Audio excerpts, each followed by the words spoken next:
turn around where possible. My home, the place I loved. What is love? With the people that were, All babies are born with blue eyes. to all intents and purposes, my parents. I'm absolutely I've got quite fond of Pat since I hung her up in the wardrobe. shocked by that. Can you imagine?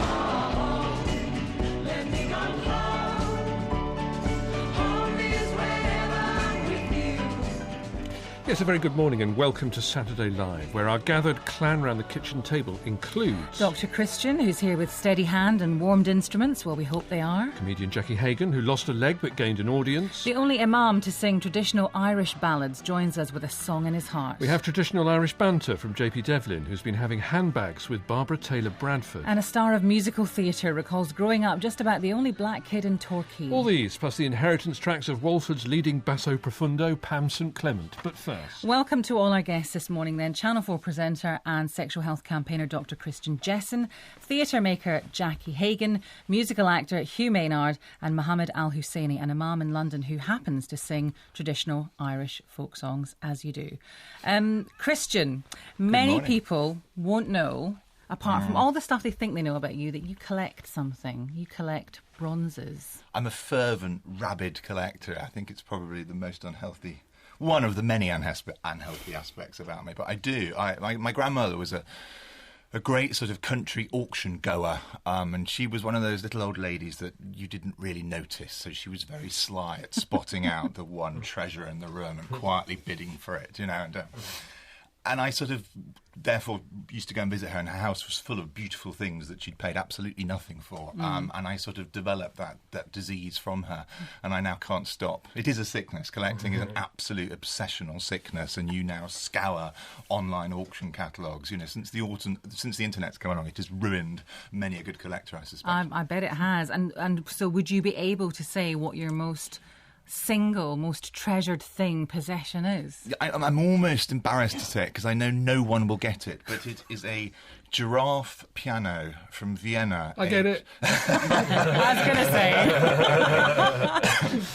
say. Dated 1815. It's a really rare instrument. So basically it looks like a grand piano with the beautiful curve where the soprano leans, but it's erected on its end like that, so it goes up the wall. So it's far more practical to fit into a London flat, actually. But it's a rare instrument. It's an early instrument. It's a beautiful instrument in Empire style, Viennese Empire style. And it is the most extraordinary, ridiculous, luxurious thing that I own, and I love it to bits. Jackie Hagan, what about you? Your most treasured thing?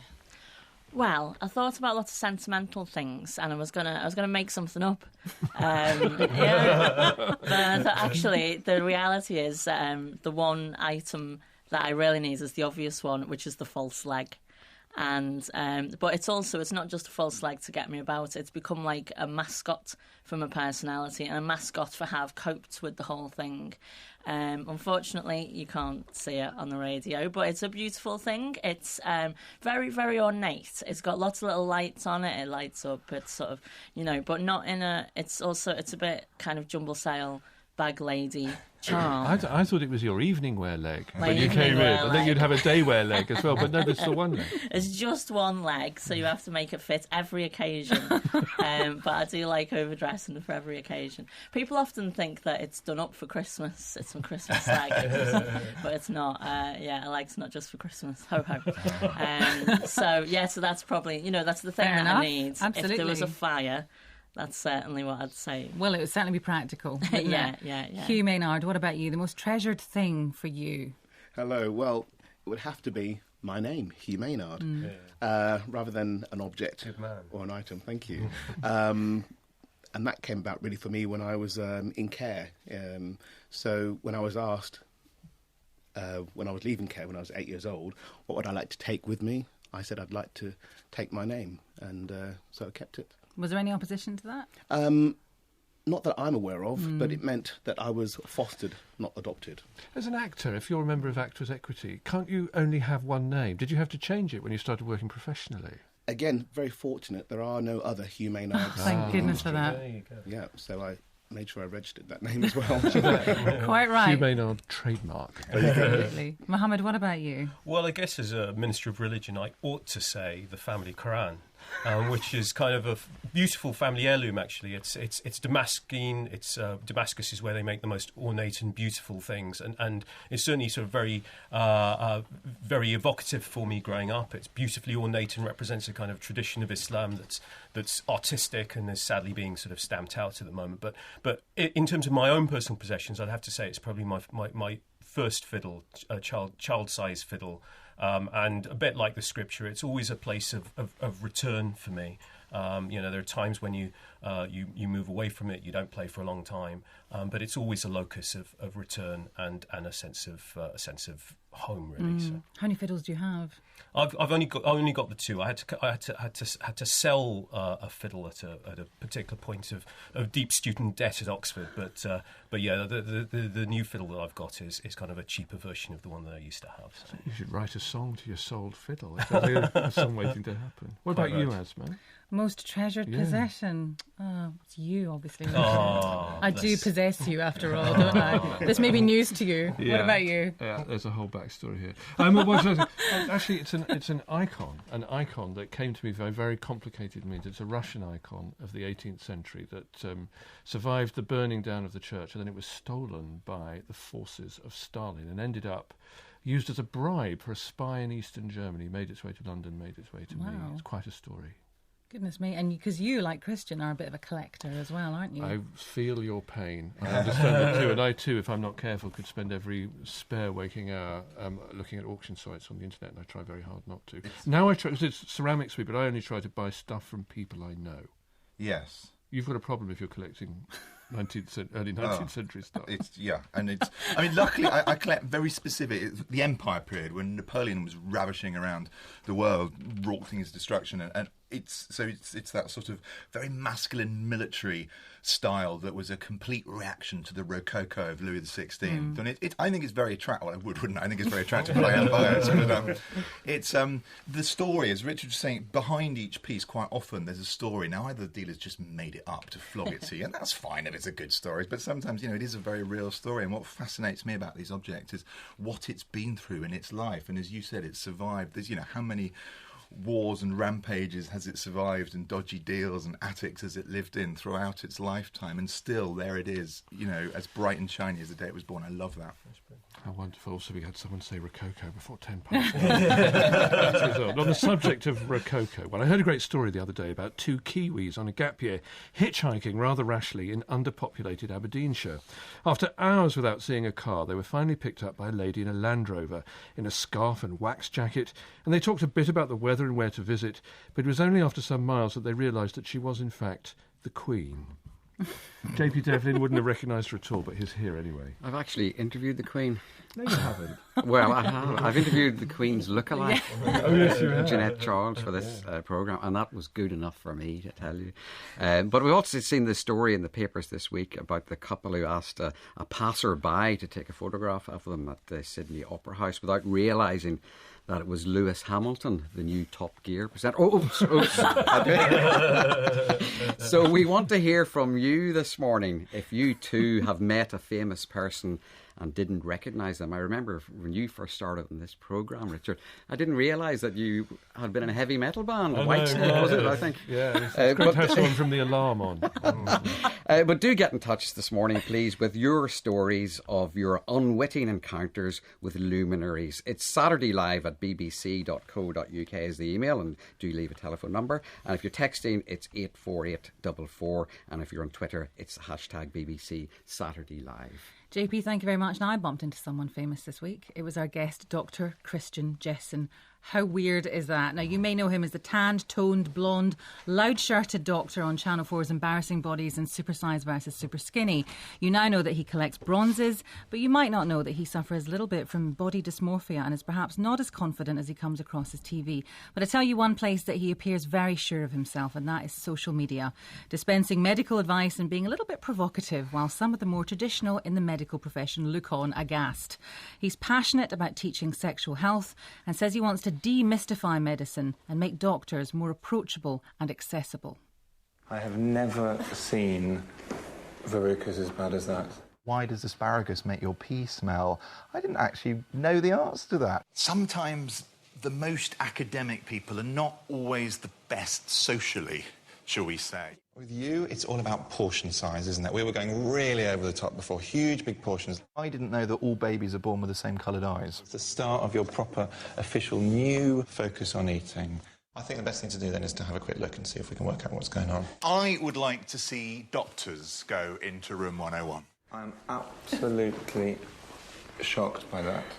You know, I'm a bit scared to ask what you were shocked by because this is pre-Watershed, so I won't go there. Yeah, let's no, not. okay. I could make something up that just disappointed you, I think. Anyway, I've got a bit of a sore knee and I was just, no, I'm only joking. You must get that all the time, though. Do you get that in the street when those people stop you? Yes, quite a lot. And the nice thing for most people is that you can fib about what you do for a job. So if you're on a long plane journey, I always used to lie to the person, you know, when you have that initial, hello, how are you? Oh, what do you do? Oh, I'm a solicitor. End of conversation for rest of journey. Great. I've got this neighbour dispute. Yeah. It's just like...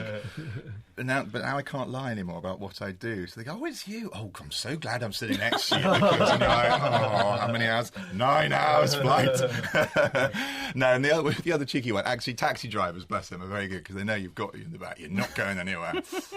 And of course, it's lovely that people feel that they can confide in you in that way. It must be very similar to your jobs in a way that, you know. They don't show you things, do they, on the street? Well, you very sensibly put a screen up. You're not Catholic, are you? No, I'm Church of England. Okay, so you don't have a screen, but they, you know, so sensibly put a little screen in a window. I'm thinking of doing that actually. Whenever I go. It's all about boundaries, isn't it? Yeah, exactly.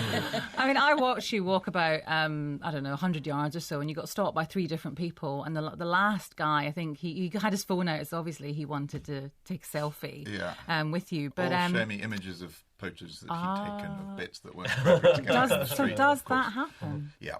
Quite Wow. a lot. You should see my email account. I think if I ever lost my computer, I would be arrested and investigated. So, I mean, you want to make medicine and going to your GP more accessible. Do you think you've gone perhaps too far? Has that all backfired on me? No, do you know, I love it. I think it's lovely the fact that, I mean, there is an element of that who you watch on telly regularly, that soap opera syndrome, that you watch people regularly enough, you just feel like you know them, you know all about them, even though it's not actually them. But I think on telly I'm only playing me, as it were, so it's a little bit more realistic. But you have this confusing thing that you walk down the street and people go, oh, hi, how are you doing? And then you have this little inner conversation. Do I actually know this person? Or have we worked together before? Where do I know them from? Or no, I've never seen them before. They just seem off telly and being nice, and it's quite difficult sometimes. Who do you think watches embarrassing bodies and who does not? Who steers clear of it? I think everybody watches embarrassing bodies. Most people just lie about it. There's something about... No, we won't go there. It's about... I think it's one of those shows that I think everybody has seen, whether you choose to carry on watching or not after the first one, I don't know. But let's have a quick straw poll then, shall we? Jackie, have you seen Embarrassing Bodies? I've seen it and then sort of got grossed out and turned it over. Gone back to see if the gross thing is back on. Hugh, what about you? I've seen it many times. Oh, okay, bit of a fan. Okay, Mohammed? I'm from a medical family and my mum loves Christians. So you're right. You're right. And none of them denied it. So that's fair enough. Do you think the programme, because I said at the beginning that, you know, you really wanted to try and break down barriers in terms of people going to GPs, especially, you know, that target audience of 18 to 32-year-olds. So do you know, is there any evidence that maybe more young people started going to their doctors after these kind of programmes went on the telly? I have no official evidence other than GPs going, blooming show on. You've been on the night before. The next day my surgery is swamped with people thinking they've got that condition. Actually, often they do. So I have no, you know, I'm not ashamed about that. But I really hope so. I had a really sort of bad time at medical school. I didn't really fit in. I didn't get... Medicine was always taught very much in the way that you're taught to drive. So there was sort of medicine to pass your exams, and then there was actually medicine to practice medicine and be a good doctor. And that it's wasn't like really law, taught. actually. Is it? Yeah. Sociology. And it's sort of like you then have to readjust everything. You've passed your exams, and then you just relearn everything and drop all the rubbishy bits that don't work at all and no one's ever going to do. And I found medicine, and I thought it was pointless. But many of the sort of older school doctors absolutely rigorously stuck to that sort of routined, distanced, clinical that I don't agree with at all. I don't think that's what medicine should be. I think medicine, like religion, should be much more pastoral, hands-on, caring, holistic. And I'm not a sort of hippie doctor at all. In fact, I'm quite anti that. Yeah, you know. I know you are. I follow you on Twitter. Twitter. You know. So there's this sort of weird dichotomy in my head of not being able to do it. Is there a problem there with detachment? Because surely you must need some professional detachment if you're dealing with a patient. And is that something which is hard to sustain if you're actually also empathising with them, engaging them? I think that's just up to you and the way you manage yourself. And back home, what do you go and do? I think having other things is really important. That might be why the collection has got to such a diseased state. It's a frenzied attempt to medicate myself, but I don't know. But I think that detachment thing is almost a myth. I don't believe there is any doctor that comes home at the end of the day and doesn't think about a particular case or doesn't lie awake at night worrying about a certain case. I think that's nonsense, and I think there's no harm in doing that. I mean, Christian, the general. I've been involved in some sort of standards and ethics stuff with the GMC and the General Medical Council's documents around patient relationships. I feel like I'm about to get into trouble. All right, I'm not going to have you struck off, but aim to sort of strike a balance between appropriate boundaries and at the same time pastoral care. Do you think the GMC and the medical profession are getting it right more and more these days? I think social media flummoxed them. Like any new innovation, medics went, "Oh, we can't cope with this," and uttered all these guidelines and rules that thou shalt not, and it was sort of totally impractical. And I actually sort of got into a bit of a public spat with them about this. So they sort of said things like, "You won't add any patient as a friend on Facebook." You know, and this was like, why? And that horse has bolted. Yeah. It's too late now, isn't it? They've got used to it, I think, now, and because most of us disregarded it and said that's completely impractical and actually quite rude. There's a whole sort of etiquette around social media, and to not accept someone is quite rude. I was going to say, in real life terms, when you visit your GP, as a man, I'll only go if it's an emergency. So by the time I've gone, there is something. If it's not falling off, it's fine. There you go. But I do feel that I have 5 minutes to mention all my ailments, and so I do welcome your approach to an extent. But I do feel at still this moment in time that GPs. In general, don't have time to have a relationship with their patients. Quite right. I agree. And this sort of 10-minute consultation slot, I think it's almost impossible to ever, first of all, develop a report, reassure, then find out what's wrong, then find out what's really wrong, deal with that. Yeah. And it's funny. It's funny because I always feel guilty when I go in because I know GPs are so overworked that I never take my 10 minutes. I always take about 3.5. And they love you for They it. do. They absolutely do. Come back again. Anyway, I mentioned earlier that when you were younger, you suffered from body dysmorphia, and perhaps you feel to an extent you still suffer from that. Can you just explain what it is and why you suffer from it? I'll grossly oversimplify it, and people can write in and complain. But in a nutshell, it's what you see in the mirror isn't really how you actually are. So I was a sort of tall, skinny teenager, desperately insecure, uncomfortable in my own skin. And I think that had a lot to do with sexuality and all sorts of issues, and just terribly uncomfortable with me, ganglion, all the rest of it. Not a lot has changed, but... And I think from that develops this sort of insecurity and this fervour to try and change oneself externally, this external. And I think it can be mistaken for vanity. And I, of course, would argue it's not vanity. It's much deeper and darker than a vanity, and it can be very destructive. And so you sort of attempt to change how you are, but then when you look and check in on your progress, nothing's changed in your head. That image in the mirror is still the gawky, gangly boy. So that's still what you see? I'm better now. I'm much better, but it's something that you live with. It's something you never really get rid of, but you learn how to manage. It's very common, isn't it, in the gay community, the gay male community, in gym culture. That you see a lot of people who you think you're an ugly duckling and you're now a swan, but you're still haunted by that feeling of being the ugly duckling. And I think it's that sort of childhood not fitting in, feeling different, not feeling masculine. The gay thing, growing up gay, and that doesn't seem to fit in with societal norms of masculinity and father and mother and all of this. And it's a horrible... I mean, being a teenager is awful enough anyway, let's face it, wasn't it? It was a horrible time. Yeah. Being a gay teenager where everything around you doesn't match what's going on in here is really difficult. And I think, some people deal with it really well and are in an environment that helps to nurture it, and others really handle it badly, and it manifests in all sorts of very destructive ways. And I think body dysmorphia can be one of them. Absolutely. Dr. Christian, for the moment, thank you very much. If you've got a question for Dr. Christian, not a medical one, okay? Don't send us any pictures, please. But, anything else that we've been discussing, then do get in touch. Saturday Live at bbc.co.uk. You can text 84844 or you can tweet us. The hashtag is BBC Saturday Live. Now, in the summer of 2013, comedian and theatre maker Jackie Hagan won a prestigious commission and was about to embark on a solo tour when she noticed her toe was not quite right. She took it along to the Manchester Royal Infirmary and they took it off. And then over several months, the rest of her lower leg followed, thanks to undetected blood clots. Now, you might think this would dampen the spirits of anyone, but from the hastily rewritten title of her show, currently touring the UK, Some People Have Too Many Legs, it would seem not her. Hi, Jackie. Hiya. Talking about body dysmorphia then, you perhaps have more challenges in that area than others would, simply because you've lost a chunk of yours. I'd just like to say I like that you said that I brought my toe along with me. I did, yeah. Body dysmorphia. First of all, I'm a big fan of gangly. Oh my God, gangliness is gorgeous. But I come from, the era of Jarvis Cocker. I was 14 when Jarvis Cocker was knocking about.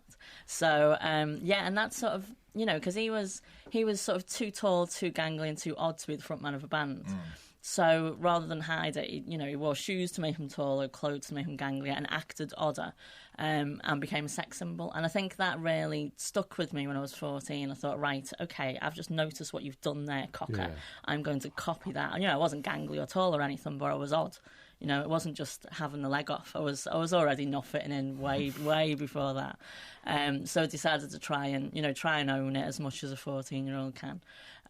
So by the time it got to me having my leg off, I'd already been sort of dealing with life in such a way that having a leg off sort of fitted in with it. You had the resources. So it was, yeah. And it began with a sore toe. What actually happened? Sore, my God. Yeah, it was, pain like I didn't know humans were capable of, It was like learning a new colour, only rubbish, But, it was bright white. I feel like I'm trying to get Christian. Don't look at the doctor. Don't look at the doctor. It's too late now. It says, it's not going to grow back, But you can stand next to each other on an airplane.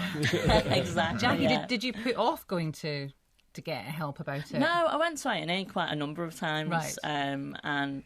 And then eventually, and you wait forever and ever, and then eventually I went and they were like, oh, you don't have to wait at all, rush through. I was like, wow, that's brilliant. Hang on, oh my God, what does that mean? It was the most pain ever, screaming pain, and that pain hasn't actually gone away from phantom pain. But look at how I'm not screaming, aren't I wonderful? So that's been part of the confidence. And it wasn't, you got your bad news in dribs and drabs, if I can put it that way. At first they didn't realise how serious this was, and it was over a period of months that you gradually lost most of your lower leg. Yeah, sure, bit by bit. Sort of cutting it closer and closer. Sorry, I just sort of like doing that action of chopping for people to go, oh, and I'm like, oh yeah, I'm great. So I was in hospital for like 4.5 months. It was my foot first, and then my leg. And when it was my foot, I was like, you know what, I'm kind of not that disabled here. I've just got a foot off, But if it goes to leg, then it's like, oh, now I sort of have to make this part of my identity, and so there you go. And you also had an experience with medical maggots, I understand, which is nice to share with the nation before 9:30. Medical maggots. If I had a band, that's what I call them. Jackie Hagan and the medical maggots. Yeah, dressed up. But this was a way of trying to control infection, I guess. Yeah, I think it was to eat the bacteria. Yeah, maggots, my God. And I had a phobia of, like, wriggly, things like that. So I had to get over that quick. So that was probably the hardest thing to cope with, really, was the medical maggots. And I thought it was like the word maggot, but surely not actual maggots. It's but they were like, yeah, it's maggots. And they were coming maggots from... with tiny stethoscopes. Yeah. I feel I should come to the defence of these poor little malign creatures. I mean, they do an incredible job. They're, dare I say it, better than a large number of surgeons, so they'll only eat. Can we talk about this before break? I'm going to talk about it anyway. Yeah. You got me on the show. That was your mistake. They only eat dead flesh. So they'll eat away Wow. the dead tissue and leave all the nice living tissue very, very accurately. Surgeons have a knife and just sort of little less than randomly chop away. Whereas, so you put these sterile produced maggots on the area that needs cleaning up, wrap them up. You don't really see them wiggling away, do you? No. And they do their job beautifully well. Them. Patients don't like it, but they do work. I was arguing not necessarily, because look at what's not there. Yeah, not in this case. They didn't do brilliantly, but they are meant to be brilliant, aren't they? Net result, surgeon's knife, maggot interaction, whatever, is that you end up without a leg. And then how do you get... I mean, you're stuck in hospital for a long time. Yeah. How do you process that? You're kind of stuck away in somewhere, you're in a hospital room. How do you deal with all the necessary stuff you need to deal with when you lose a limb? What do you mean? Like, how did I pay my bills? No. So you don't know. How do you kind of cope with it? Emotionally. How do you relate to the rest of the world? Did you have access to it? Oh, right. Oh, Facebook. Facebook was a brilliant cope mechanism. Once they moved me to a wards without Wi-Fi, I freaked out. It was the Wi-Fi the loss of the Wi-Fi was more, than the loss of the leg. But that's a bit flippant. Facebook was a massive deal for me. So obviously with Facebook, we're all a better version of ourselves, aren't we? We're not the real sort of warts and all, maggots and all. So I was doing a kind of impression of someone who was coping better with this than I really was. And not just coping better with it, but being funny about it, being surprised. And I've got a horror of cliche, and that saved me a bit. I didn't want to be the sort of like, oh God, staring into the middle distance, this is so sad. So then I just copied that, and it was like I was creating a brand and being it. Apropos horror of cliche, more from Jackie later. We'll be returning to your story in a moment. Some People Have Too Many Legs is on tour around the UK until May. You can link to her website from ours. And coming up after 10 o'clock... The female characters are very important in opera, and they're also very important in soap opera. Because with a soap opera, you have to have the principle that it's about women and their men. The inheritance tracks of Pam St Clement, plus Mohammed Al-Hussaini sings Sean-nós. I wish I were on yonder hill, 'tis there I'd sit and cry my fill, and every tear would turn a mill. Iscajet to my forn in Schlan. I don't know about you, but I'm on that hill already. We will hear Mohammed Al-Hussaini singing a little bit later on. You're looking a bit embarrassed.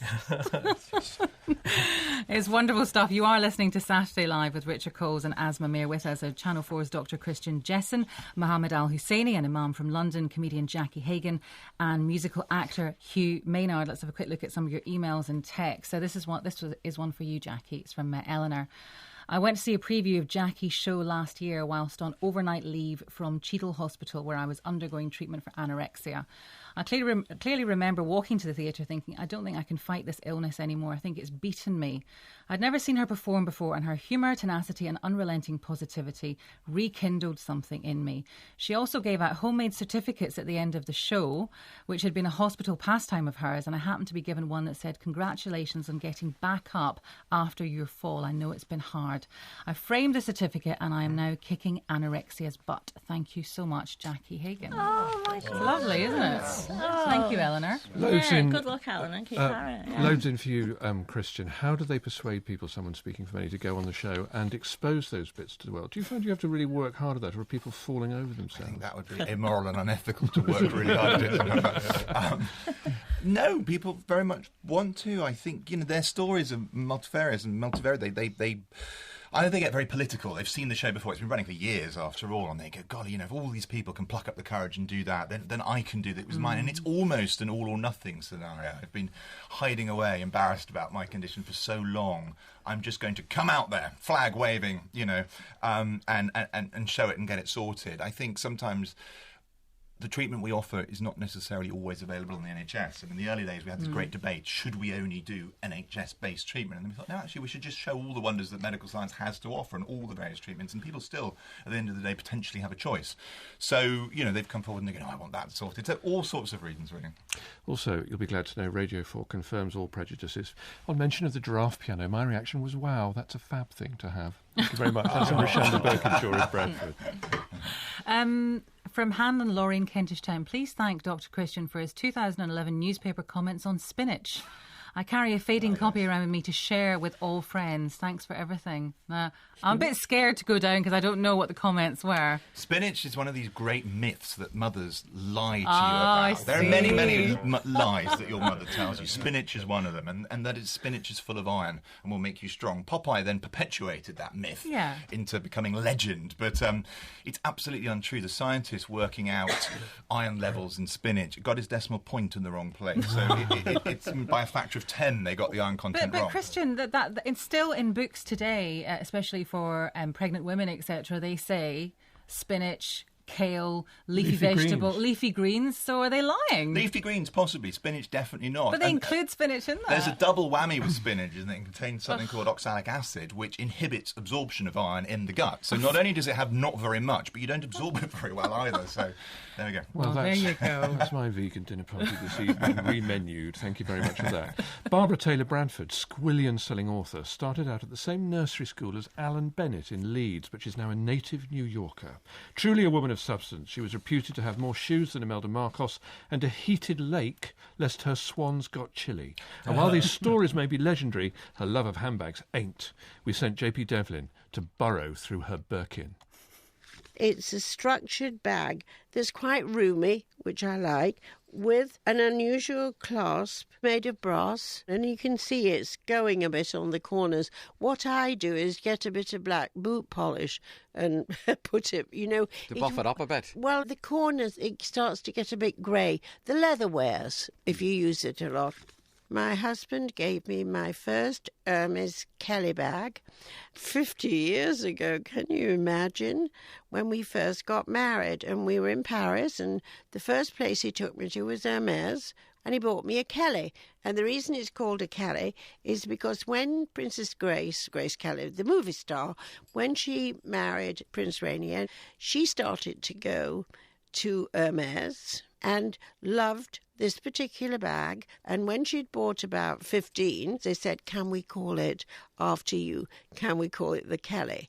So I've probably about 14 Kellys and then 10 other Hermes bags of a different style. Why do you need so many handbags? Well, I don't, but with the first one, eventually it got a little worn. So you say, Bob, I'm going to get another. Oh, no, I'll get it for you. And he saw a beautiful black crocodile bag. It was sort of square with a flap, and it had 2 chains for handles, and it had a very unusual clasp. So he bought me that without my seeing it, and I loved it. And then it became a present for years. For Christmas or a wedding anniversary, I got a Kelly. Here is a lovely bag I got in Beverly Hills that I saw in the window, and I said, Bob, I love that bag for summer. And it's made of a sort of cream canvas and trimmed in navy blue, and it just has a loop over the top of it to hold it together. Most of your bags have been bought for you by your husband then, is that correct? Why do you think he always buys you handbags? Well, he also buys me other things. He often buys me. He'll come home with a bottle of perfume, but he'll also come home with a diamond. Oh, you're so lucky, aren't you? He is very generous. You've been married for over 50 years, isn't that correct? Yes, we've been married 51 years, actually. Tell me the secret. Well, I think the secret is it's lasted because we fell in love. We've continued to love each other all these years. I think we also show respect. I think that's a very important thing in a relationship between two people. And I think you've got to watch your mouth. We all have rows. We have less as we have grown older. We had more when we were younger. But if I've had a big row with Bob about something important, I've learned to be very careful not to keep a row going. So now I say, oh, I've got something on the stove. And I go out and I put a kettle on.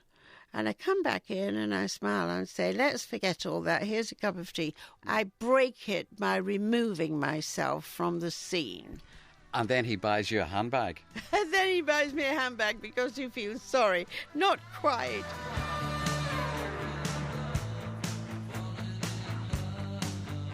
You've written about love a lot in your life. What is it? What is love? Well, it's an emotion, and it's a feeling of attraction. It's visual always. You know, you look at somebody and you think something clicks. The way you're looking at me now. Yes, exactly. Something clicked. But I'm a married woman.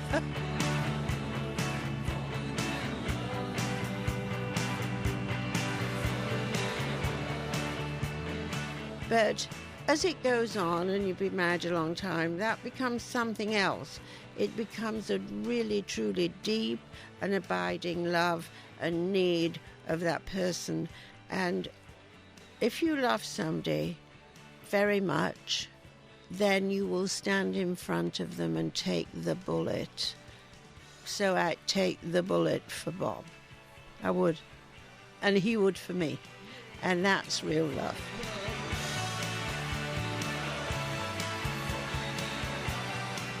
I'm a single, middle-aged man. Where has it gone wrong, do you think?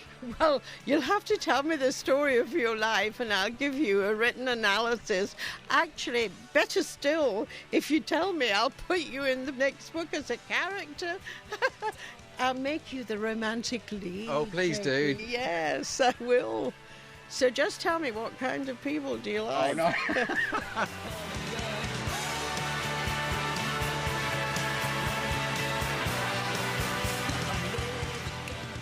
Well, there's a literary challenge that would defeat Shakespeare. JP Devlin with Barbara Taylor Bradford. Her new book, The Cavendon Women, is published next week. And my new ambition, Phi Body Dysmorphia, is to become a structured bag, quite roomy. By the way, it's not a Birkin bag, it was a Kelly bag. Please don't email in. Mea culpa. Bags, bags, bags. If you've missed any of today's programme, you can always subscribe to our free podcast, by the way, and listen when you want. Just go to the website, bbc.co.uk/Saturday Live, and click on podcasts. Now, Hugh Maynard is a successful actor in musical theatre. He has played Simba in The Lion King and is currently playing John in Miss Saigon in the West End. But Hugh had a pretty rocky start in life. Abandoned by his parents in a flat in Birmingham at just a few weeks old. He was brought up in children's homes and eventually fostered at the age of 8 by a family in Devon. And Hugh, I'm presuming that your first memories are of one of those children's homes anyway. It is. That pretty much is where my memory lies, in that, I say second children's home, because the first children's home, I was so young, I didn't have many memories.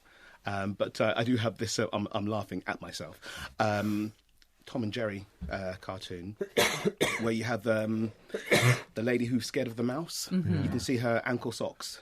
Yes. And Thomas. And that was my mom. I had associated this black lady as being my mom because I guess I would have been crawling around at the time, and visually that is what I would have seen, in my environment. And later on, Whoopi Goldberg became my mom, So I kind of attached to different people in on the TV or in media. What did you know, if anything, about your parents? What information kind of leaked down to you over the years, if any? Well, a lot of it was verbalised. I didn't have access to my records, and I still haven't seen my records. But what I've been told was my mum was soliciting herself, and my father was a pimp. So what has always stayed in my mind was I born of, passion, as in from the family basis, or born of, extracurricular activity. It's always played on my mind. Absolutely. And I presume the other thing that played on your mind would have been just a sense of where you kind of fitted in, where you belonged. You were in a children's home, but some of those children had some parents, didn't they, who would sometimes come to see them, but you didn't have that. So what did you think your place was in the world at that point? I think certainly in the early years of being in the children's home, because it wasn't until the later children's home that you were able to actually observe what was going on around you. So when I was younger, there was a lot of abuse, and so the world just seemed like a very kind of, I say crazy place, but you literally just looked after yourself and looked out for yourself growing up. I was a late developer, so I was small. I felt small. I felt intimidated by the other children in the children's home. It wasn't a balanced environment. So, for example, if someone had spilled a drink, that could be a punch or a kick or a slap or a chair across your head. It was anything small could combust in that environment. So literally, you walked on eggshells, and that was my lifestyle. That's how I lived. I literally was able to read people as they came through the door, like a sixth sense. So as a child, you needed to know whether even the care workers are going to pat you on the head or smack you into the wall. It was that simple. So you kind of were able to read people at a glance. I know that you started to be fostered by, I think it's a few families, wasn't it? And then you went into long-term foster care at about 8. That's right. And that was to Devon, of all places. That's right. I was fostered over 6 times before I was 8 years old.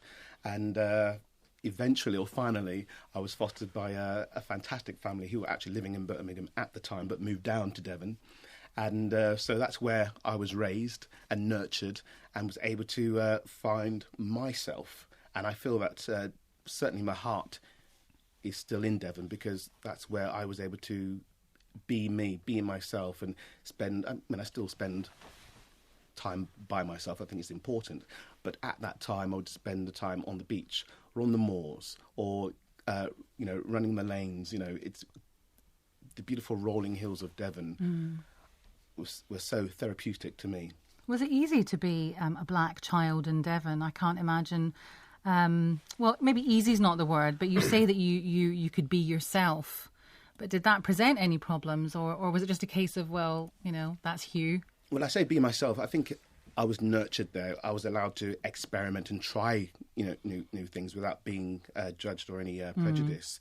And I feel because I was raised in Devon, and an 8-year-old little boy in his little blazer and short shorts. I'd have grannies, old ladies, because Devon was very well known at the time for people retiring, and they'd feel my knees, pat my head, feel my afro hair, pull on my cheeks, ask me does it hurt when they pull my hair, odd things. I guess for them, it's the first time they've had an interaction with anybody out of their, community. So being raised, as I say, in Devon was very much of a safe haven. And I felt like, again, I could experiment, with who I am today. Yeah. When you grew up a bit more, presumably I think you were still with your foster parents, but you did actually meet your birth mother. I did, yes. Jackie's in Manchester currently, well, in London right now. But I was on tour in Manchester doing Jesus Christ Superstar. The phone rang, and there was a person from Birmingham City Council asking me, are you Hugh Maynard? And if so, prove who you are, because I have a contact who's trying to get hold of you. But first of all, we need to know that you don't have any grievances about this person.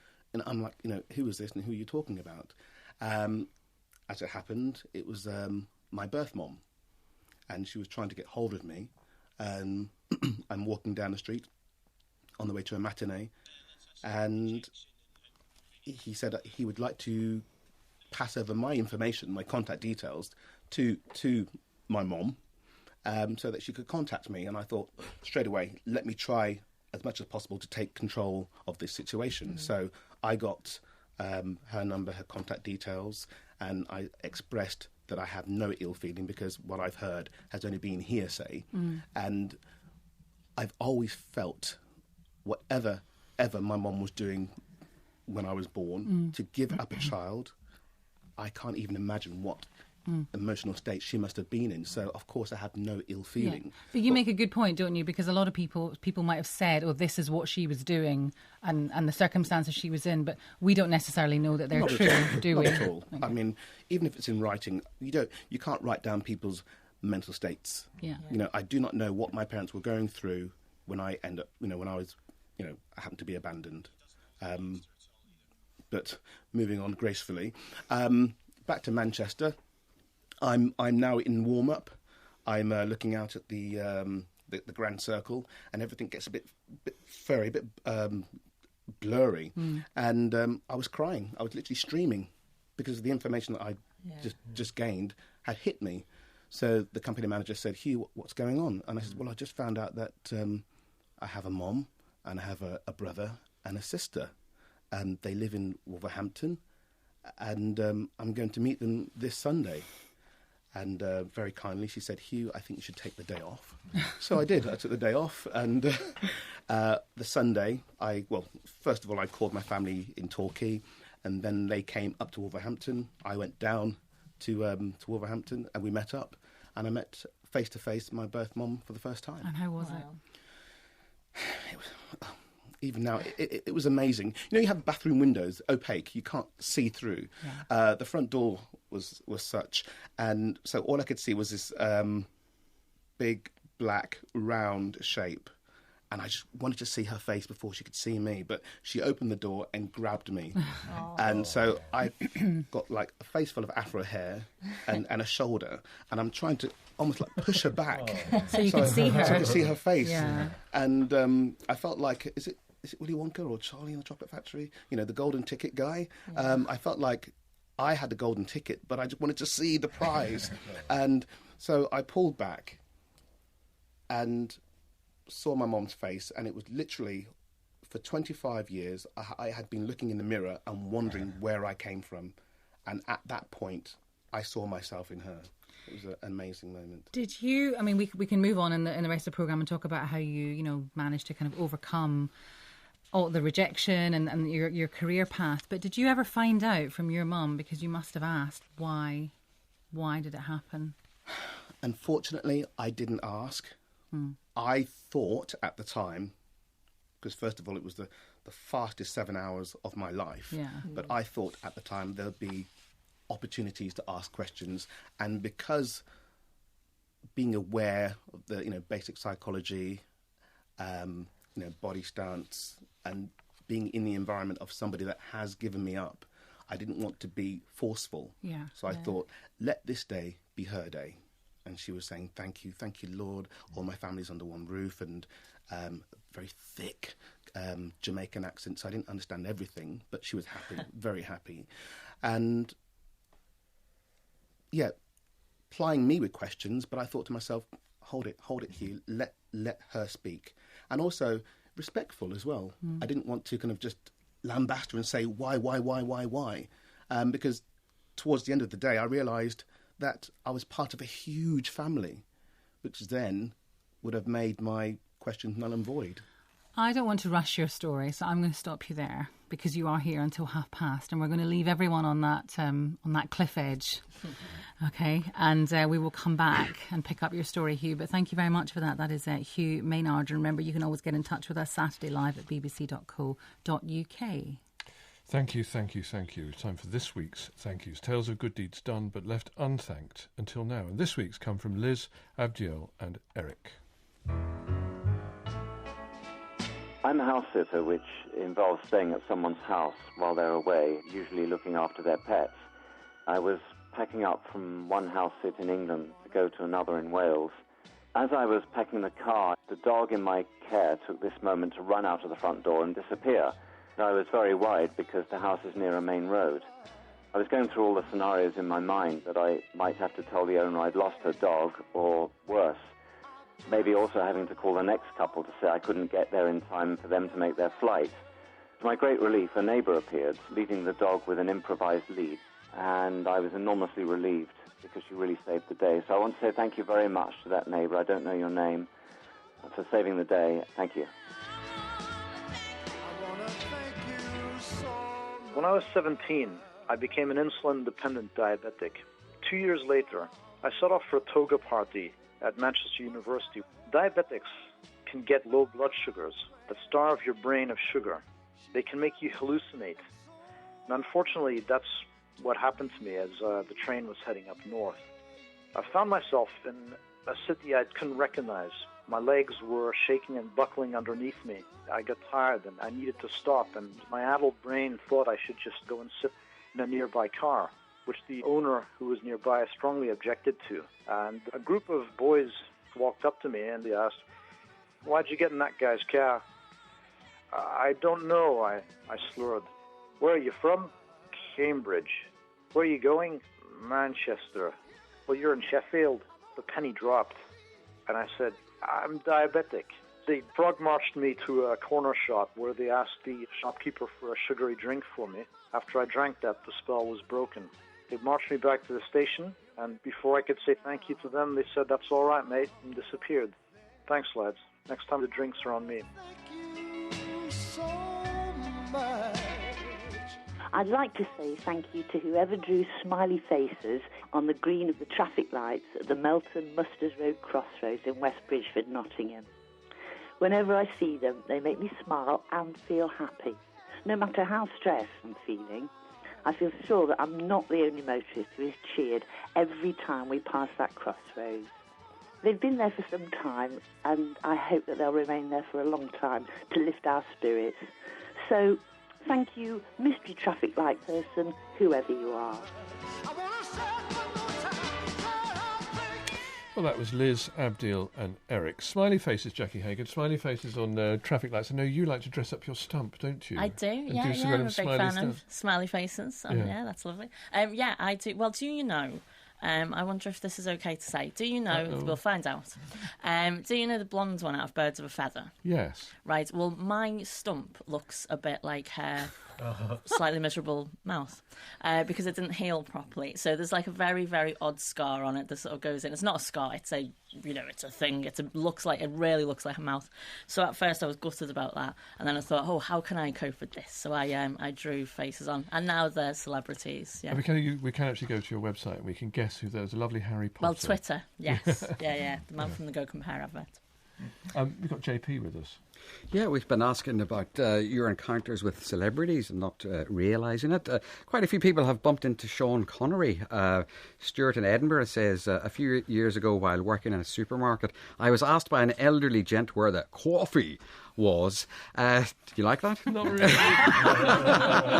After showing him, and then having left the store, I commented to my colleague how striking the man's resemblance was to Sean Connery. When with a look of shock, I was informed that indeed it was the real 007.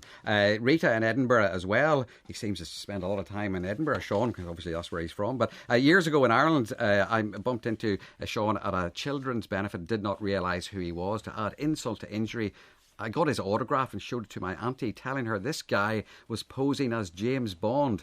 But I knew he wasn't, as Roger Moore was the real James Bond. My aunt nearly killed me in my defence. I was a young teenager at the time. And we can go to the Yorkshire Dales now and say hello to John Redioff. Hello, John.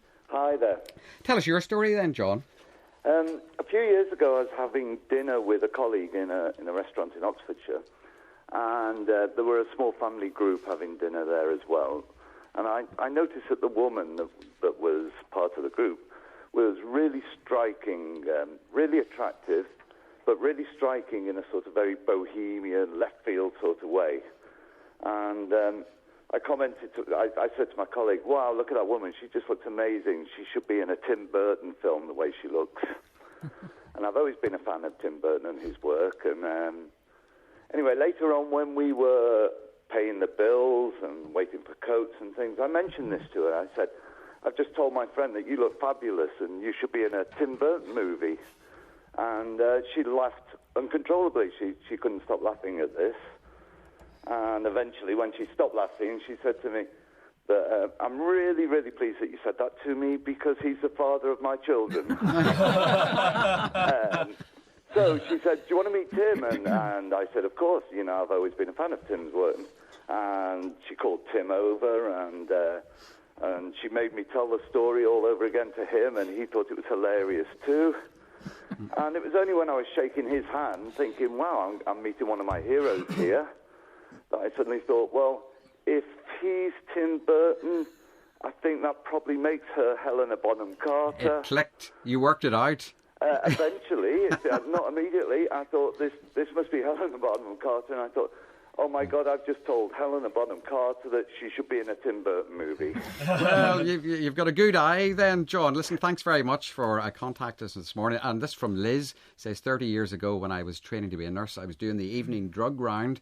We got a new elderly patient and I read out his name, Wilfred Bramble, date of birth and what drugs he needed. I looked at him and made the casual remark to my colleague, don't you think he looks a bit like that old bloke from Steptoe and Son? At which point she calmly whispered in my ear that it actually was the old bloke from Steptoe and Son.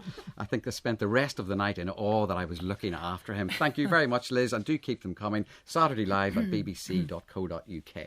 Alison has texted in on the subject. I had a huge crush on Richard Harris as a girl. When my children were young, Harry Potter was being filmed at the top of our street and I took them up the road to see what was going on. A very dishevelled, unsavoury looking man walked up to me with a smile and asked me how I was. My protective maternal instincts kicked in and I whisked the children away without answering. Then my son said, do you realise that was Dumbledore? Yes, I had snubbed Richard Harris, the man of my dreams. Alison, we've all done it. Nice one here. I queued in a convenience store behind Channing Tatum. I could tell from the other customers that there was something about him, but I had to ask him if he was famous.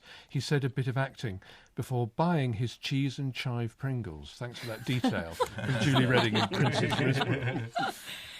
Christian, briefly, and kind of, you've ended up in this world of celebrity and premieres and all the rest of it. Is there anyone that you have met over the years where because you are a famous person, you are on the television, you are a celebrity, even you've thought, oh my goodness, I can't believe I'm meeting this person?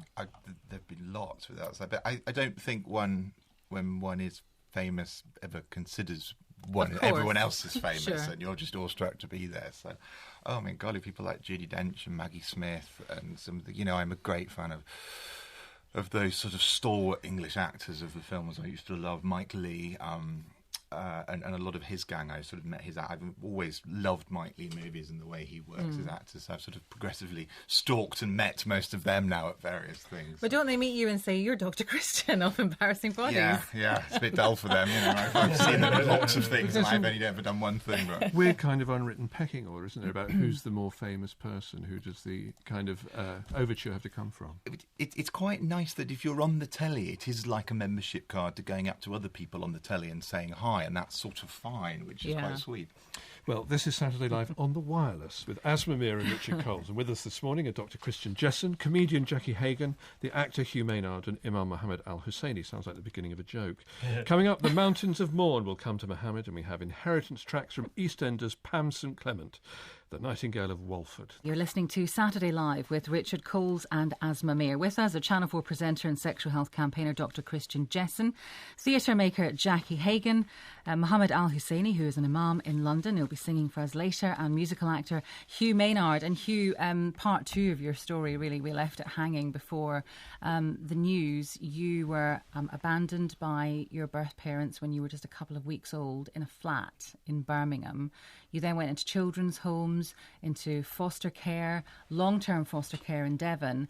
But then later on in your life, you met your birth mother, and you were describing that moment and saying that you kind of regret almost not asking her why she abandoned you, because you thought there'd be more opportunities. That's right. I mean, again, being too nice, being too polite, I thought, let it be her day. Unfortunately, I was asked for money 3 times that day.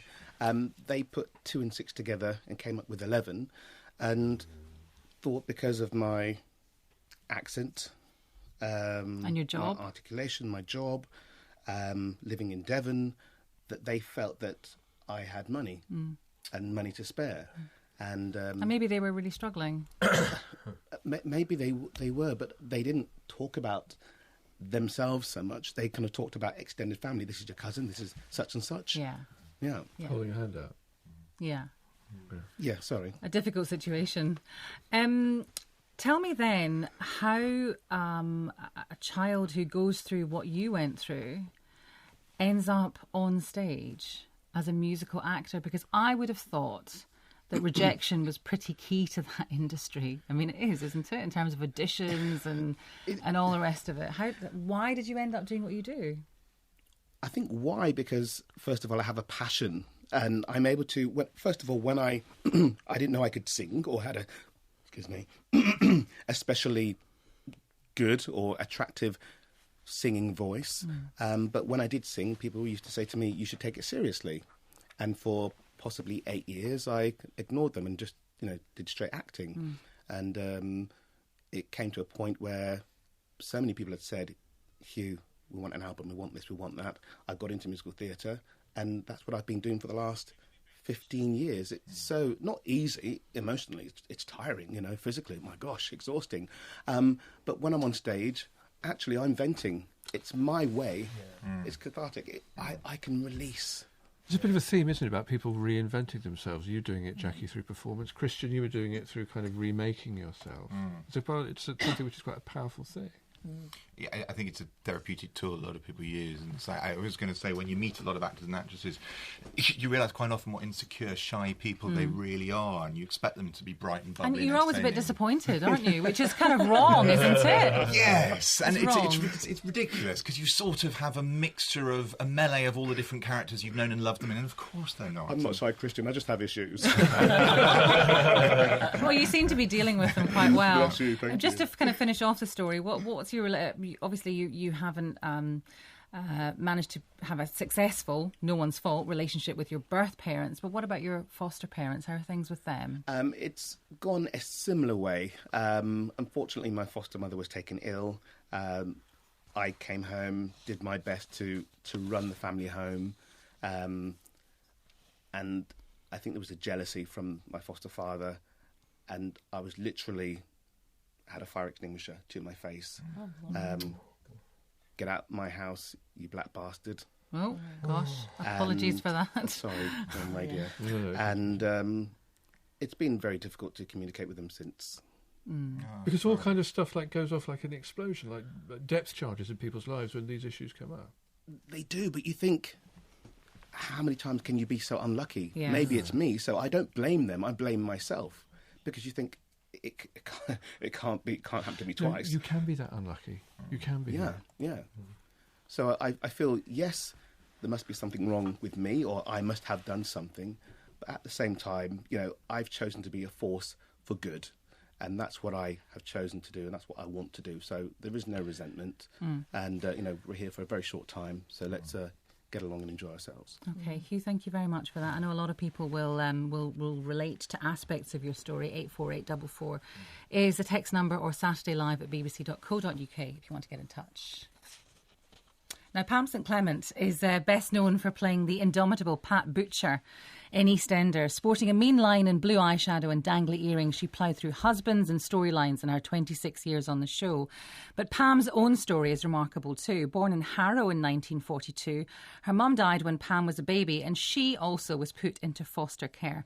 And in a remarkable parallel with your life, Hugh, she was eventually fostered by a family in Devon who owned a farm. Now, Pam started off teaching drama before deciding to act herself. She appeared in many TV dramas in the 70s and 80s, like The Oneiden Line and Van der Valk, before her big break on Albert Square.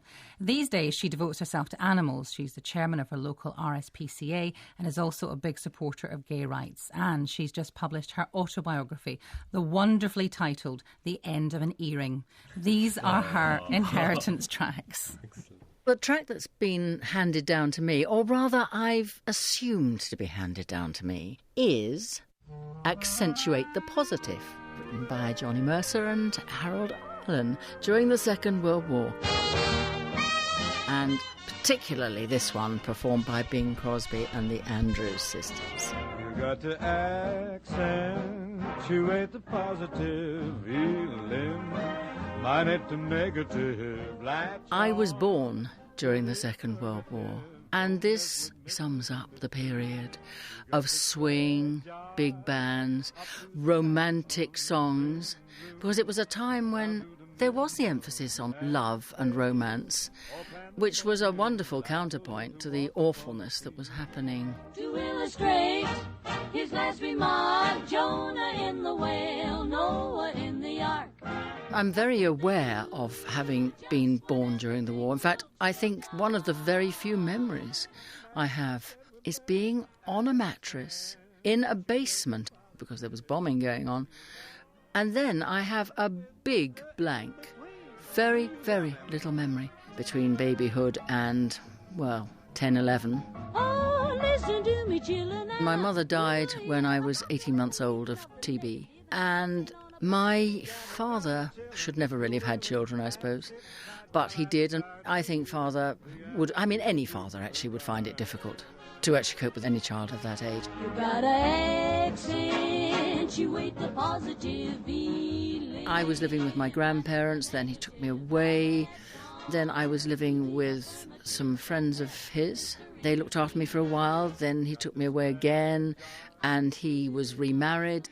Then he divorced, married again. Same thing happened again. It didn't work. And this was a pattern which went throughout my life. And it went on until the age of 11, where I was sent away to what turned out to be my home, the place I loved and I always think of as home, with the people that were, to all intents and purposes, my parents. You gotta accentuate the positive feeling. I don't have any memory of my mother at all. With my father, we didn't have a particularly good relationship. As he got older, I sort of kept in touch and did the dutiful things. But it was a strange relief and release when he died, I think, in a funny sort of way. It was just another connection with a me that didn't really have anything to do with me, deep down. Jonah in the whale, Noah in the ark. What did they say? What did they say? Do you know, I think maybe I have gone for a track that's wartime, because it is an idealised situation, the music of the period, and my parents being together. And I don't know, maybe it's over-romanticised to say that they might have been happy. I don't know. But maybe, yes, maybe I have some strange idealised thoughts, and that's why I've gone for a wartime track. No, don't mess with Mr. In-Between. Well, when I fall off the perch, I'd like to pass on a track that's a tribute to the human voice. Casta Diva from Bellini's opera Norma.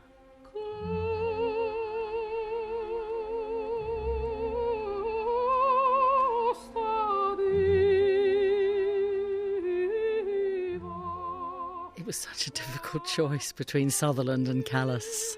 I'm going for Callas because there's so much feeling in her performances, and she moves me in my heart. During the course of the aria, Norma is singing a song to the moon goddess, asking for peace. And her words, "Sparge in terra quella pace," is a wonderful wish to pass on, meaning spread peace across the world. Norma is a druid priestess having an affair, but she finds out that her amour is dallying with another priestess. And there's a lot of toing and froing and shilling and shallying, and eventually the two women make it up. They renew their friendship. The female characters are very important in opera, and they're also very important in soap opera, because with a soap opera you have to have the principle that it's about women and their men. That doesn't mean to say the men are weak. It just means that it must flow from the women. Pat was very important in my life. I mean, occupied a heck of a lot of it, nearly 26 years. And the joy of being able to create a character for that long, whose life is developing alongside your own. Strangely enough, I've got quite fond of Pat since I hung her up in the wardrobe. I don't know, perhaps I was too close to her when I was performing her, but now I can see her, oh, well, the old bird wasn't that bad. Spread peace across the world. It's a sort of thought that I'd like to leave behind me, really, because it's important for all of us. When I look back on my life, the one thing I feel is a great sense of gratitude about what's happened in my life, how the cards have fallen, because it hasn't been, I wouldn't think it's been anything to do with me. I can't say that I have had a hand in what fate has dealt. And I'm very lucky that it's dealt things the way it has in every aspect of my life, right the way through it.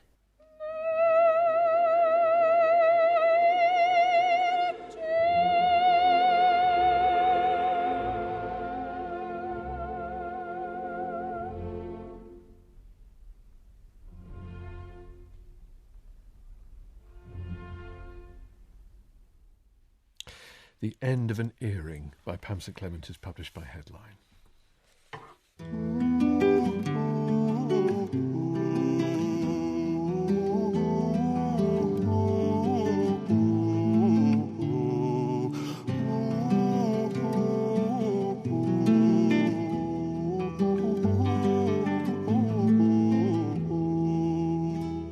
I wish I were on yonder hill, 'tis there I'd sit and cry my fill, and every tear would turn a mill iskejet to my fornin shlán.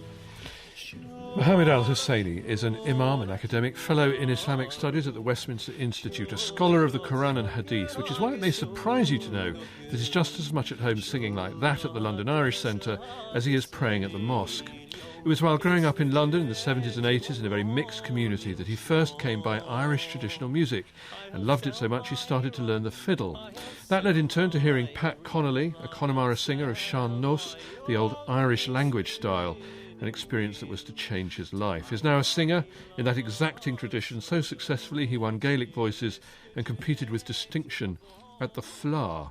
Mohammed, I guess it still surprises people that an imam should be singing Irish traditional music, but did you find your way to it quite readily? Well, I guess it's not dissimilar to Hugh's story. It's kind of a story of loving one place, but also a story of displaced attachment and rejection and kind of finding an adopted home elsewhere. I mean, on the musical side, I have to say it's quite a shy experience for me, because usually with the BBC, the interviews I do are about sort of extremists and terrorists. Coming here, it's a different experience completely, because until a few months ago, the only singing I really did was in the shower, and even now, sort of, when I've done recordings, I've needed to take my shirt off just to remind myself I'm in the shower. It's true, because you sound so effortlessly accomplished, not just technically, but also as someone who sits into that tradition, and yet it's very far from the tradition you grow up in, or not. Oh, not really. From boyhood, you're taught to recite the Quran and to do cantillation, and then later on, cantillation is singing the sacred texts. Exactly, and it's common to the Chazanut of the Jewish tradition as much as to my own. And then later on, during formal imam-mate training, it was a science in which I was sort of very thoroughly drilled. So, in a sense, when I'm singing traditional Sean-nós, which is unaccompanied Gaelic, unaccompanied Irish language singing, it feels very much like reciting sacred verses in Irish, actually. But as I say, if you've got music in the blood, then being a minister, it doesn't change that. And as one minister to another, once you're a communal, you're always a communal. But also, I know someone who spent 2 years in a monastery singing Gregorian chant, that much of that was influenced by Arabic culture in the Iberian Peninsula. Sure. It's tempting to think, isn't it, that might have gone through the monks to Ireland, that maybe there is actually a relationship between all these musics that come both to Islam and the Christian tradition, and also folk tradition. Well, there has been research done that has led to the hypothesis that Irish Sean-nós comes from North Africa via Iberia, via Galicia.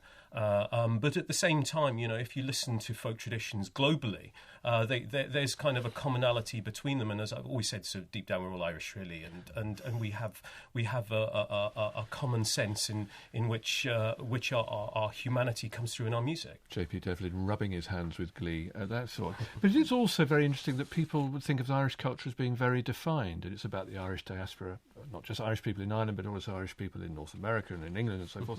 And then there's you coming with, I think, an Iraqi background and singing that stuff. And I wonder, have you ever encountered any surprise or even dismay or even hostility? Well, I think one of the things about Irish identity and culture is that I don't know of any other nation that places its musical tradition right at the heart of what it means to be Irish. and it, instead of a history of empires or an ethnic background, it's the music and the poetry and the artistic endeavour of Ireland that makes you Irish. And so by loving it and participating in it, you're warmly adopted into the culture. And Irish music is huge in Japan. I mean, and the Germans take to it with a Teutonic kind of determination as well. What's that about? I once went to a tango club in Helsinki, because tango is huge in Finland, but that's another. It's an interesting one. I wonder, it's also about stories, isn't it? That one of the ways communities that are scattered throughout the world preserve their sense of community is through telling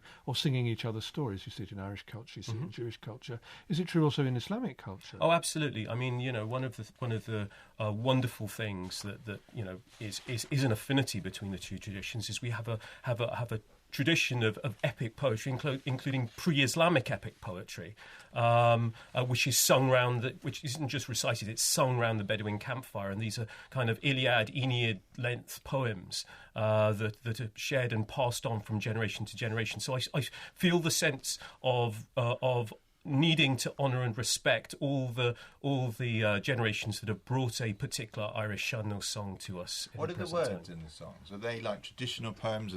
Where do they come from? Well, there are a variety of different themes, and one of the things that kind of gets me into trouble as an imam is some of the themes are kind of secular themes of unrequited love and subject matter that you shouldn't really be doing as an imam and all this kind of thing. So yeah, there are a range of secular themes. There are themes about exile, about famine, about the English, and so yeah. There are a range of different subject areas that are covered in this tradition.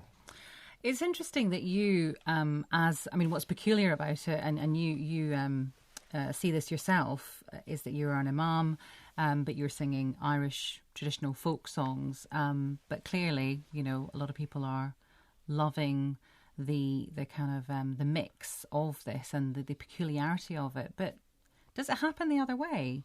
Do you get Jewish or Catholic or Buddhist people taking part in Islamic culture with the same kind of gusto that you've embraced Irish culture? Well, absolutely. I mean, one of the great privileges of my life actually has been growing up with very close English, Irish, American and other nationalities Jewish friends who are just brothers to me, and we live in a plural society with multiple belongings, and I've got Irish friends that read Arabic at university and have gone on to become fine Arabists. We are people of multiple belongings, and the last time, one of the times I was on the BBC in this great debate about whether you feel more British or feel Muslim, well, I said, well, I'm a fiddle player. And I was taken to fiddle lessons since I was sort of 6 or 7 years old, brought up in classical fiddle. Nobody ever questioned me playing Bach or Beethoven.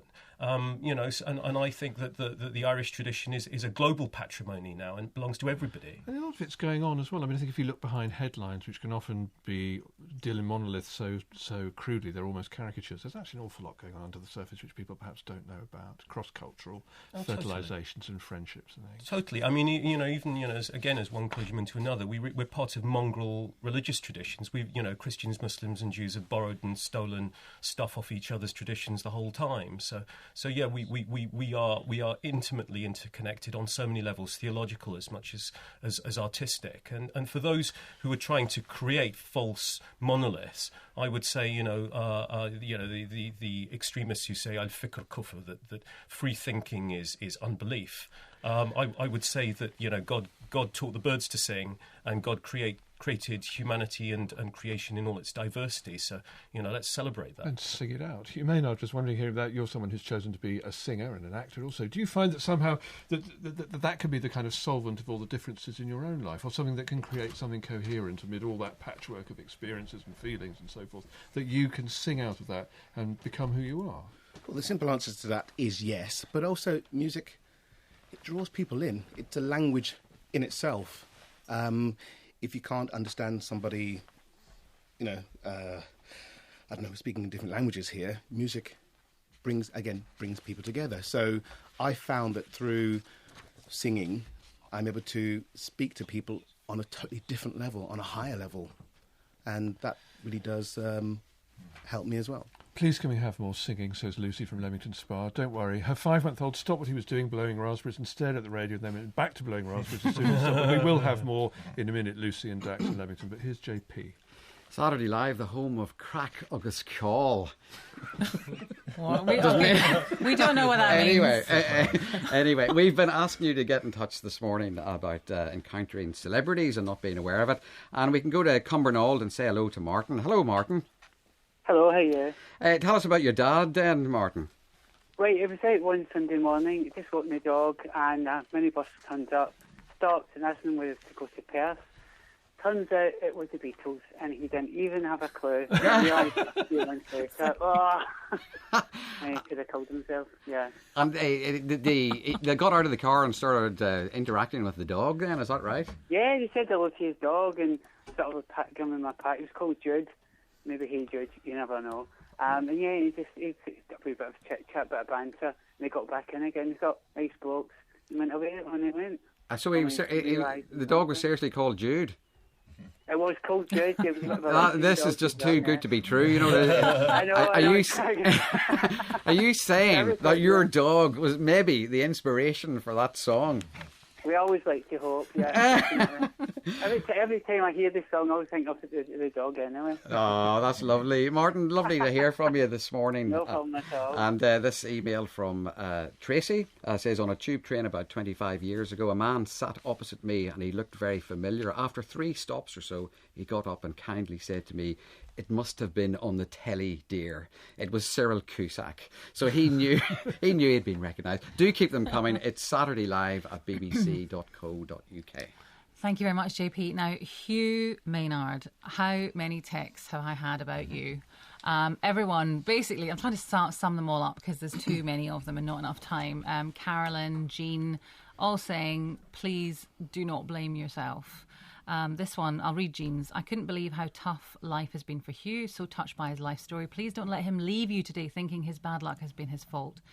So impressed he's decided to lead a good life when he might have been bitter and bad. A good role model, perhaps. Send him a hug. I am hopefully," she says, "recovering from cancer at the moment.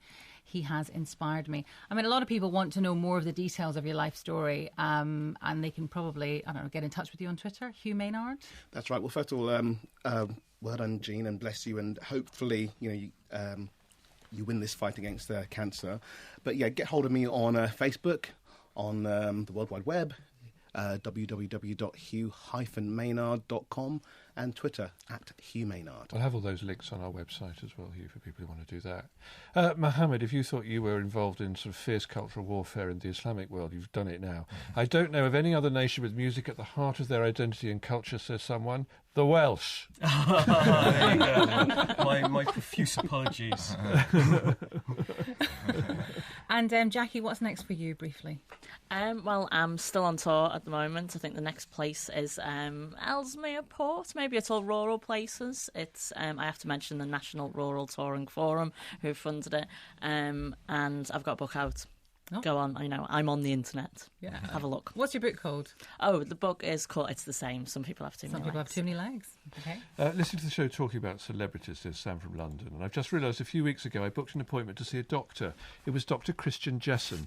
He did mention something about doing a bit of work on the telly, but I didn't twig. He was great. Oh, okay. So you have a practice as a doctor too, Christian? I do it's have not... a practice too, yeah. Oh. That does always shock people slightly when they're not expecting it and they walk in, start looking for cameras everywhere nervously. But I wonder, does that affect the relationship you have with your patients you see as a doctor rather than the patients you see on the telly?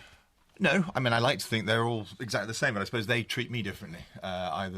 There is this silly myth of television that if you are on the television, you are therefore better than those who aren't, and it is absolutely untrue. You're on the telly because you're in the right place at the right time, usually nothing more. OK, well, that's it for today. Thanks very much to Dr. Christian Jessen, Jackie Hagan, Hugh Maynard, Pam St Clement and all our guests. We're back next week with Jason Donovan, if you please, but we leave you this morning with Mohammed Al-Hussaini singing Shliv Galgwa, a classic song of exile and longing for home. Finden. Oh, Shliv Galgwa fellow is father with in me. He kushquin miner go trail off we from Antile we a hill John, de meisje moch leven, moch juf galgo, na fele na gere moschjol. De mensje mas me alta, ich ging glas ne schever, nor skapentas ne grin on spirgil gan small. No, de menschen should van railton, nor a hitten drocht, or eram, moch ljuf galgo, na fele na ker moschjol.